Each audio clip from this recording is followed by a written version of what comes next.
Hi everyone, welcome back to Happy Home Diaries. അപ്പോൾ ഞാനിന്ന് വന്നിരിക്കുന്നത്, നിങ്ങൾക്ക് എല്ലാവർക്കും അറിയാം, തംബ്നെയിലിൽ കണ്ട പോലെ ബാഡ് ഹാബിറ്റ്സ് എങ്ങനെ നമുക്ക് മാറ്റാം, അതിനു വേണ്ട കുറച്ച് ടിപ്സും കാര്യങ്ങളും ഒക്കെ ആയിട്ടാണ്. അപ്പോൾ കഴിഞ്ഞ വീഡിയോയിൽ നമ്മൾ ഡിസ്കസ് ചെയ്തത് എന്താ, ഈ ബാഡ് ഹാബിറ്റ്സ് മാറ്റാൻ എന്താണ് ഇത്ര ടഫ്, അതിനുള്ള റീസൺസ് എന്തൊക്കെയാണ്, അങ്ങനെയുള്ള കുറച്ച് കാര്യങ്ങളായിരുന്നു നമ്മൾ ഡിസ്കസ് ചെയ്തത്. അപ്പോൾ അത് കണ്ടിട്ടില്ലാത്തവർ അതെന്തായാലും കണ്ടിട്ട് വരണം കേട്ടോ. അപ്പോൾ നമുക്ക് വീഡിയോയിലോട്ട് പോവാം. നമ്മുടെ ബാഡ് ഹാബിറ്റ് എന്തും ആയിക്കോട്ടെ, ഇമോഷണൽ ഈറ്റിങ്ങോ സ്മോക്കിങ്ങോ സോഷ്യൽ മീഡിയയോ എന്തും ആയിക്കോട്ടെ, അതൊരു ദിവസം പെട്ടെന്ന് മുളച്ചു വന്നതല്ല, മാസങ്ങളുടെ വർഷങ്ങളുടെ റിപ്പീറ്റേഷൻ കൊണ്ട് ഉണ്ടായി വന്നതാണ്. അത് മാറ്റുക എന്നുള്ളത് അതുപോലെ ഈസി അല്ല. അതേപോലെ നമ്മൾ എഫേർട്ട് എടുത്താൽ മാത്രമേ അത് മാറ്റിയെടുക്കാൻ പറ്റുള്ളൂ. അതുകൊണ്ട് തന്നെയാണ് ഈ വെയിറ്റ് ലോസ് എല്ലാം ട്രൈ ചെയ്യുന്ന ആൾക്കാർ ഈ ക്രാഷ് ഡയറ്റൊക്കെ എടുക്കുമ്പോൾ മിക്കവാറും ഫെയിൽ ചെയ്യുന്നത്. അതുകൊണ്ടാണ് ഇത്രയും നാൾ ശീലിച്ചൊരു കാര്യം പെട്ടെന്ന് നമ്മൾ സ്റ്റോപ്പ് ചെയ്യുമ്പോൾ നമ്മുടെ ബോഡി അതിന് അഡാപ്റ്റഡ് ആവില്ല. 1-2 ദിവസം ചെയ്യും, പിന്നെയും നമ്മൾ ആ പഴയ ശീലങ്ങളിലോട്ട് തിരിച്ചു പോവുകയും ചെയ്യും, നമുക്ക് വെയിറ്റ് ലോസ് ഉണ്ടാവുകയും ചെയ്യില്ല. അപ്പോൾ ഏറ്റവും ആദ്യം ചെയ്യേണ്ട കാര്യം ഈ ബാഡ് ഹാബിറ്റിൻ്റെ ട്രിഗേഴ്സ് എന്തൊക്കെയാണെന്ന് കണ്ടുപിടിക്കണം. ഏതെങ്കിലും ഒരു പെർട്ടിക്കുലർ സ്ഥലമോ സമയമോ ആരുടെയെങ്കിലും പെരുമാറ്റ രീതിയോ അല്ലെങ്കിൽ നമ്മളുള്ള ഇമോഷണൽ സ്റ്റേറ്റോ എന്ത് കാരണം വേണമെങ്കിലും ആവാം. ആ കാരണം നമ്മൾ കണ്ടുപിടിക്കുക. നമുക്ക് മാത്രമേ അത് കണ്ടുപിടിക്കാൻ പറ്റുള്ളൂ. അത് കണ്ടുപിടിക്കാം. അപ്പോൾ ഒരു നോട്ട്ബുക്ക് എടുത്തിട്ട് നമുക്ക് ഓരോ ദിവസവും ഈ ബാഡ് ഹാബിറ്റ് വരുന്നതിന് തൊട്ട് മുന്നേ ഉള്ള ഇൻസിഡൻറ്റ് എന്താണെന്ന് എഴുതി വയ്ക്കുക. ഒരു വീക്ക് കൊണ്ട് തന്നെ നമുക്ക് മനസ്സിലാവും അതിനുള്ള പെർട്ടിക്കുലർ കാരണം എന്താണെന്നുള്ളത് നമുക്ക് ഐഡൻറ്റിഫൈ ചെയ്യാൻ പറ്റും. ഇനി ഈ ട്രിഗർ സംഭവിച്ചു കഴിഞ്ഞാൽ നമ്മൾ ചെയ്യുന്ന കാര്യങ്ങളാണ് നമ്മുടെ ബാഡ് ഹാബിറ്റ് എന്ന് പറയുന്നത്.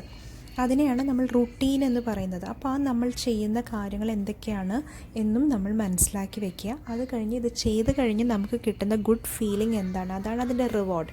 അതും മനസ്സിലാക്കി വെക്കുക, നോട്ട് ഡൗൺ ചെയ്ത് വെക്കുക. അപ്പോൾ ഈ ട്രിഗർ, റുട്ടീൻ, റിവാർഡ്, ഇതാണൊരു ഹാബിറ്റ് ലൂപ്പ് എന്ന് പറയുന്നത്. അപ്പോൾ ബാഡ് ഹാബിറ്റിനെ കൺട്രോൾ ചെയ്യുന്നതിൻ്റെ ഫസ്റ്റ് സ്റ്റെപ്പ് എന്ന് പറഞ്ഞാൽ നമ്മൾ ഈ ട്രിഗേഴ്സ് അറിയണം, ട്രിഗേഴ്സിനെ കൺട്രോൾ ചെയ്യാൻ പറ്റണം. അപ്പോൾ പെട്ടെന്നൊരു ദിവസം ഓവർനൈറ്റൊന്നും നമുക്ക് ബാഡ് ഹാബിറ്റ്സ് മാറ്റാൻ പറ്റില്ല. അപ്പോൾ നമ്മളുടെ ഒരു ലൈഫ് സ്റ്റൈൽ ചേഞ്ചസ് അങ്ങനെയുള്ള കാര്യങ്ങളൊക്കെ കൊണ്ടുവന്ന് പയ്യെ സമയമെടുത്ത് വേണം നമ്മൾ ഈ ഹാബിറ്റ്സ് ചേഞ്ച് ചെയ്യാൻ വേണ്ടി. അപ്പോൾ ഇതിനു വേണ്ടി നമുക്ക് ആദ്യം ചെയ്യാവുന്നത് ബാഡ് ഹാബിറ്റ്സിൻ്റെ സ്ഥാനത്ത് നമുക്ക് ഗുഡ് ഹാബിറ്റ്സ് കൊണ്ടുവരാം. ഇപ്പം നമ്മൾ വെയിറ്റ് ലോസിന് ട്രൈ ചെയ്യുമ്പോൾ ജങ്ക് ഫുഡ് കഴിക്കുന്ന ഹാബിറ്റാണെങ്കിൽ നമ്മുടെ വീട്ടിൽ കൂടുതൽ ഹെൽത്തി ആയിട്ടുള്ള സ്നാക്സ്, ഹെൽത്തി ആയിട്ടുള്ള ഫുഡ് ഓപ്ഷൻസ് ഉണ്ടാവാൻ നമ്മൾ മാക്സിമം ശ്രമിക്കുക. നമുക്കൊരു പുതിയ ശീലം ഉണ്ടാവാൻ അല്ലെങ്കിൽ ഒരു ശീലം മാറ്റിയെടുക്കാൻ 21 ദിവസം എടുക്കുമെന്നാണ് പറയുന്നത്. 21 ദിവസം അല്ലെങ്കിൽ ഒരു മാസം. പക്ഷേ നമ്മളുടെ കുഞ്ഞു സക്സസ്സും നമ്മൾ സെലിബ്രേറ്റ് ചെയ്യുക. അതായത് നമ്മൾ ഒരു ശീലം ഉണ്ടെങ്കിൽ നമ്മളൊരു ദിവസം അത് മാറ്റി വയ്ക്കാൻ നമുക്ക് കഴിഞ്ഞെങ്കിൽ അത് നമ്മൾ സെലിബ്രേറ്റ് ചെയ്യുക. May be the next day നമുക്കതിന് കഴിഞ്ഞില്ലെങ്കിലും പിന്നെയും ട്രൈ ചെയ്യുക. അത് നമ്മൾ 2 ദിവസം ആക്കിയെടുക്കാൻ ശ്രമിക്കുക. സ്ലോലി നമുക്കത് ചെയ്യാൻ പറ്റും. ഒരുപാട് ആപ്സ് ഇന്ന് അവൈലബിൾ ആണ്.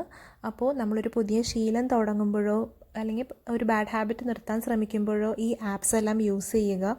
അതിനകത്ത് റിമൈൻഡേഴ്സ് സെറ്റ് ചെയ്യുക. ഓരോ മൈൽ സ്റ്റോൺ ഹിറ്റ് ചെയ്യുമ്പോഴും നമ്മൾ റിവാർഡ്സ്, ഈവൻ അതിനകത്ത് തന്നെ നമുക്ക് കുഞ്ഞു വിഷ്വൽ റിവാർഡ്സ് സെറ്റ് ചെയ്യാൻ പറ്റും. ഇതെല്ലാം നമുക്ക് ഒത്തിരി മോട്ടിവേഷൻ നൽകുകയും നമുക്ക് ഹാപ്പി ആയിട്ട് കാര്യങ്ങൾ ചെയ്യാൻ സാധിക്കുകയും ചെയ്യും. നമ്മളെല്ലാവരും ചെയ്യുന്നൊരു കാര്യമാണ് വിഷ്വൽ റിമൈൻഡേഴ്സ് സെറ്റ് ചെയ്യുക. അപ്പോൾ നമ്മളൊരു ബാഡ് ഹാബിറ്റ് മാറ്റാൻ ട്രൈ ചെയ്യുന്ന സമയത്ത് ഇപ്പോൾ നമ്മുടെ ഫ്രിഡ്ജിൻ്റെ മേലെ നമുക്കൊരു കാലണ്ടർ വെച്ചിട്ട് അതിനകത്ത് നമ്മൾ നെഗറ്റീവ് ഹാബിറ്റ് ചെയ്യാത്ത ദിവസം നമുക്ക് ടിക്ക് ചെയ്ത് കൊടുക്കാം. ഇത് നമുക്ക് ബെഡ് സൈഡ് ടേബിളിലും നമുക്ക് ഇതുപോലെ സെറ്റ് ചെയ്യാം. ഈ വിഷ്വൽ ക്യൂസ് സെറ്റ് ചെയ്യുന്നത് തന്നെ ഒരു ഹാബിറ്റാക്കി മാറ്റാം. അതായത് നമ്മളൊരു ഹാബിറ്റ് പറഞ്ഞപ്പോൾ നമ്മൾ പറഞ്ഞൊരു ഹാബിറ്റ് ലൂപ്പ് ഉണ്ട്. അതായത് ഒരു ട്രിഗർ, ഒരു റുട്ടീൻ, ഒരു റിവാർഡ്. ഇതിൽ നമ്മൾ എല്ലാ ദിവസവും കാലണ്ടർ കാണുന്നതാണ് നമ്മളുടെ ട്രിഗർ. ഓരോ ദിവസവും ടിക്ക് ചെയ്ത് അത് അടുത്ത ദിവസവും ടിക്ക് ചെയ്യാൻ ഉള്ള ആ ഒരു കാര്യമാണ് നമ്മളുടെ റുട്ടീൻ എന്ന് പറയുന്നത്. അതുപോലെ ഓരോ കാലണ്ടർ ടിക്സ് വെച്ച് ഫില്ലപ്പ് ആവുന്നതാണ് നമ്മളുടെ റിവാർഡ്. സോ നമ്മളൊരു ഗുഡ് ഹാബിറ്റ് അവിടെ ഫോം ചെയ്തു. നമ്മളൊരു ശീലം മാറ്റാൻ ശ്രമിക്കുമ്പോൾ അതേ ലക്ഷ്യമുള്ള ഒരു പാർട്ട്ണറെ നമുക്ക് കൂടെ കൂട്ടാൻ പറ്റിയാൽ അതൊത്തിരി നമ്മളെ ഹെൽപ്പ് ചെയ്യും. യൂട്യൂബിലെ വെയ്റ്റ് ലോസ് ചാലഞ്ചസ് എല്ലാം അങ്ങനെയാണ് വർക്ക് ചെയ്യുന്നത്. ഒരുപാട് പേർക്ക് അത് ഹെൽപ്ഫുള്ളും ആണ്. ഇപ്പം നമ്മളിച്ചിരി ഡീമോട്ടിവേറ്റഡ് ആണെങ്കിലും നമ്മൾ ആ പാർട്ട്ണറിനോട് സംസാരിക്കുമ്പോൾ അവരിൽ നിന്ന് കുറേ ടിപ്സും അല്ലെങ്കിൽ അവർ ഫോക്കസ്ഡായി കാണുമ്പോൾ നമ്മൾക്ക് വീണ്ടും ആ ഒരു എനർജി ലഭിക്കുകയും ചെയ്യും. അപ്പോൾ വെയ്റ്റ് ലോസിന്, സ്മോക്കിങ്ങിന്, അതുപോലുള്ള കാര്യങ്ങൾക്കെല്ലാം നമുക്കൊരു പാർട്ട്ണറെ കണ്ടുപിടിച്ച് ഒരുമിച്ച് ഈ ജേണി മുന്നോട്ട് കൊണ്ടുപോകാൻ ശ്രമിക്കുക. ഹാബിറ്റ്സ് സ്റ്റാക്ക് ചെയ്യുക.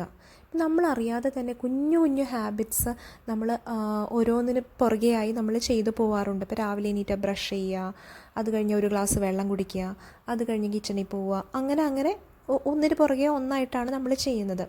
അപ്പോൾ ഓൾറെഡി നമുക്കുള്ള ഹാബിറ്റ്സിൻ്റെ കൂട്ടത്തിൽ നമുക്ക് ഓരോന്ന് സ്റ്റാക്ക് ചെയ്ത് വയ്ക്കാം. രാവിലെ 10 മിനിറ്റ് ഫ്രഞ്ച് പഠിക്കണം എന്നുള്ളതാണ് നമ്മുടെ ലക്ഷ്യമെങ്കിൽ നമ്മൾ രാവിലെ എന്നും കോഫി കുടിച്ചതിന് ശേഷം അത് ചെയ്യാം. അല്ലെങ്കിൽ രാവിലെ 3 മിനിറ്റ് നമുക്ക് വിഷ്വലൈസേഷൻ ചെയ്യണം. രാവിലെ തന്നെ അലാം അടിച്ചതിന് ഉടനെ തന്നെ നമ്മൾ ആ 3 മിനിറ്റ് കണ്ണടച്ച് വിഷ്വലൈസേഷൻ പ്രാക്ടീസ് ചെയ്യുക. ചെറുതാണെങ്കിലും വലുതാണെങ്കിലും ഈ ശീലങ്ങൾ മാറ്റിയെടുക്കാൻ ഒത്തിരി ഹാർഡ് വർക്കും മോട്ടിവേഷനും വിൽ പവറും എല്ലാം ആവശ്യമാണ്. ഇതിനൊക്കെ വേണ്ടത് നിങ്ങളുടെ മനസ്സിലെ തീവ്രമായ ആഗ്രഹമാണ്. ഉണ്ടാക്കിയെടുക്കാൻ പറ്റട്ടെ. നല്ലൊരു മോട്ടിവേറ്റഡ് ആയി അടിപൊളിയായി കാര്യങ്ങൾ ചെയ്യാൻ പറ്റട്ടെ എന്ന് ഞാൻ വിഷ് ചെയ്യുന്നു. ഇത്രയേ ഉള്ളൂ ഇന്നത്തെ കുഞ്ഞു വീഡിയോ. പുതിയൊരു വീഡിയോയിൽ കാണാം. അതുവരേക്കും ബൈ.